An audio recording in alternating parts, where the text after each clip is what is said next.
Hello, hello, hello! Kamusta na kayo?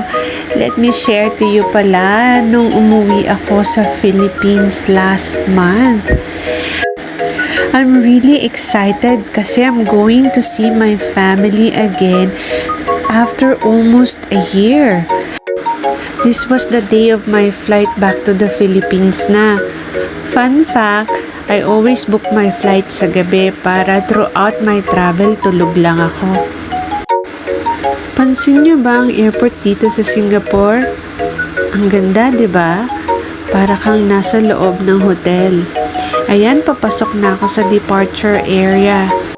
And dito pala sa Singapore, it's already 100% self-check-in na. Tulad yan, kita nyo?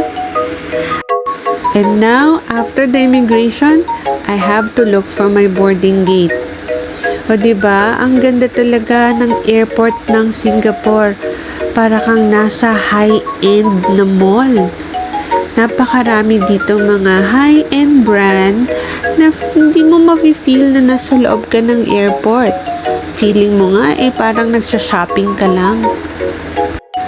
O siya, hanapin ko muna yung boarding gate ko. Alam nyo na, mahirap nang maiwan ng eroplano. Ayan, nasa Pilipinas na ako. I'm so excited. I'm going to see my family really soon. Hindi ko na pala na-videohan nung nasa loob ako ng eroplano. After ko kasing kumain, natulog lang din ako agad. Ayan, nakikita ko na mga kabahayan. O, alam mo na nasa Pilipinas ka, ang traffic na, kitang-kita from here, up here. O, diba? Ayan, nakalabas na ako sa immigration and I'm going to get my luggage na. And in fairness, ang ganda na ng airport ng Pilipinas. O, diba? And finally, I reach home. O, diba?